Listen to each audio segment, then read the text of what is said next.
सोचिए, एक ऐसी भाषा जो सिर्फ अतीत की धरोहर नहीं बल्कि एक जीवंत धागा है जो संस्कृतियों को, सभ्यताओं को, युगों को जोड़ता है।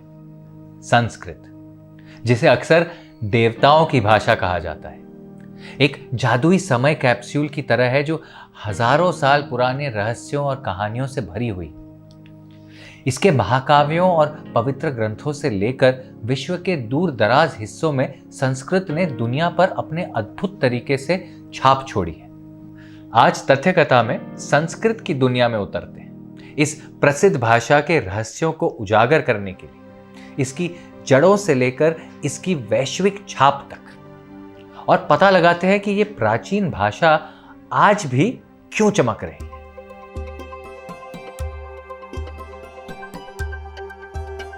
संभव है कि संस्कृत भारत से बाहर की दुनिया में यात्रा कर गई हो और अन्य भाषाओं में जो समानताएं दिखाई देती हैं वे दरअसल संस्कृत के शब्दों के उधार लेने के परिणाम हो सकती। ये धारणा इस विचार पर आधारित है कि भारत हमेशा से ज्ञान, आध्यात्मिकता और व्यापार का केंद्र रहा है। इतिहास में कई विद्वान, व्यापारी और यात्री भारत आए और यहाँ की भाषा और संस्कृति से प्रभावित हुए। हो सकता है कि संस्कृत जो अपनी परिष्कृत शब्दावली, दार्शनिक अवधारणाओं और वैज्ञानिक शब्दों के लिए जानी जाती है, अन्य संस्कृतियों की भाषाओं में समाहित हो गई। उदाहरण के लिए मंत्र या कर्म जैसे शब्द आज भी कई भाषाओं में प्रयुक्त होते हैं, जो ये दर्शाते हैं कि संस्कृत के शब्द विभिन्न भाषाई प्रणालियों में घुल मिल गए हैं। तो ये विकल्प सुझाव देता है कि अन्य प्राचीन भाषाओं में पाए जाने वाले शब्द और भाषाई संरचनाएं वास्तव में संस्कृत के प्रभाव की निशानियां हो सकती हैं। जब संस्कृत ग्रंथ और विचार भारतीय उपमहाद्वीप से बाहर फैले तो उन्हें अन्य संस्कृतियों द्वारा अपनाया गया और अनुकूलित किया गया। इस प्रकार संस्कृत को केवल एक व्यापक इंडो यूरोपीय भाषा परिवार की शाखा के रूप में देखने के बजाय इसे वो मूल भाषा माना जा सकता है जिसने यूरेशिया की कई प्राचीन भाषाओं में भाषाई तत्वों को बोया। दरअसल 13वीं सदी के आसपास संस्कृत की चमक मंद पड़ने लगी। ये उसी समय की बात है जब दक्षिण एशिया में इस्लामी आक्रमणों की शुरुआत हो रही थी। कश्मीर, जो संस्कृत साहित्य का एक प्रमुख केंद्र था, वो भी इसी दौर में ढह गया। 12वीं सदी के बाद संस्कृत का फैलाव भी रुक गया। हिंदू साम्राज्यों के पतन के साथ साथ, जैसे महान विजयनगर साम्राज्य, संस्कृत की चमक भी खो गई। मुस्लिम शासक फारसी भाषाओं को बढ़ावा दे रहे थे और भारतीयों ने अपने रोजगार के लिए इसे अपनाया। लेकिन छत्रपति शिवाजी महाराज जैसे हिंदू शासकों ने संस्कृत को पुनर्जीवित करने का काम किया और अपनी सांस्कृतिक पहचान को फिर से स्थापित किया। फिर आया उपनिवेशी या कॉलोनियल शासन का दौर और संस्कृत ने बंगाल जैसे क्षेत्रों में भूतिया अस्तित्व के रूप में वापसी की। ये सब राजनीतिक और सामाजिक हालात का नतीजा था जो संस्कृत की ऐतिहासिक संस्कृति का समर्थन नहीं कर रहे थे। 12वीं सदी के बाद संस्कृत साहित्य बस पुराने विचारों को फिर से लिपिबद्ध करने और पुनः व्याख्या करने तक सीमित रह गया। रचनात्मकता का दायरा भी घट गया, लेकिन संस्कृत कभी भी पूरी तरह से मरी नहीं।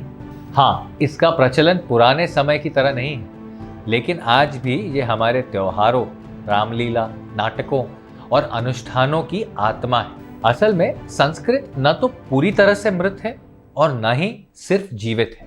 ये तो जैसे हिंदू मान्यताओं में स्पष्ट बताया गया है, एक भाषा है जो समय से परे है। यह भाषा सृजन, विनाश और पुनर्जन्म के बीच भी बिना बदले, बिना थमे अपना जादू बिखेरती रहती। कर्नाटक के शिवमोगा जिले का मत्तूर गांव इस बात का जीता जागता उदाहरण है। इस गांव में हर कोई, चाहे वो दुकानदार हो, बच्चे हों या फिर सड़क किनारे सब्जी बेचने वाले, सभी संस्कृत में बात करते हैं। और ये सिर्फ एक पुराने जमाने का गांव नहीं है, यहाँ के लगभग हर घर में एक आईटी प्रोफेशनल है। यहाँ अपराध भी बहुत कम होते हैं और शिक्षा का स्तर बेहद ऊंचा है। मत्तूर में संस्कृत सीखने के लिए लोग दूर दूर से आते हैं। Sanskrit flows through our blood. It is only Sanskrit that can establish the unity of the country. शायद इसी भावना को ध्यान में रखते हुए संस्कृत को फिर से भारतीय शिक्षा और संस्कृति का अभिन्न हिस्सा बनाया जा रहा है। संस्कृत सीखने के लिए इंटरएक्टिविटी और गेमिफिकेशन का उपयोग करते हैं। जिससे सीखने की प्रक्रिया मजेदार और आकर्षक बन जाती है। कल्पना कीजिए एक प्राचीन भाषा को वर्चुअल रियलिटी गेम के माध्यम से सीखना, यही संस्कृत का भविष्य है।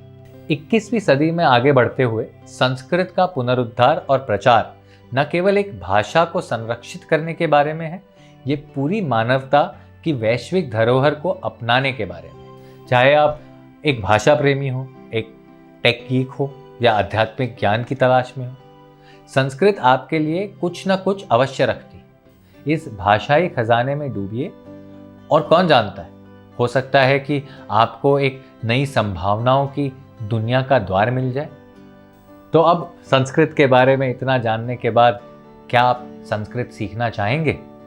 हमें कमेंट्स में ज़रूर बताइए। और जिस भी भाषा में आप तथ्य कथा को देख रहे हैं, हमें लाइक कीजिए, शेयर कीजिए और फिर मिलेंगे अगले हफ्ते कुछ नए तथ्यों की अनोखी कथाओं के साथ। नमस्ते।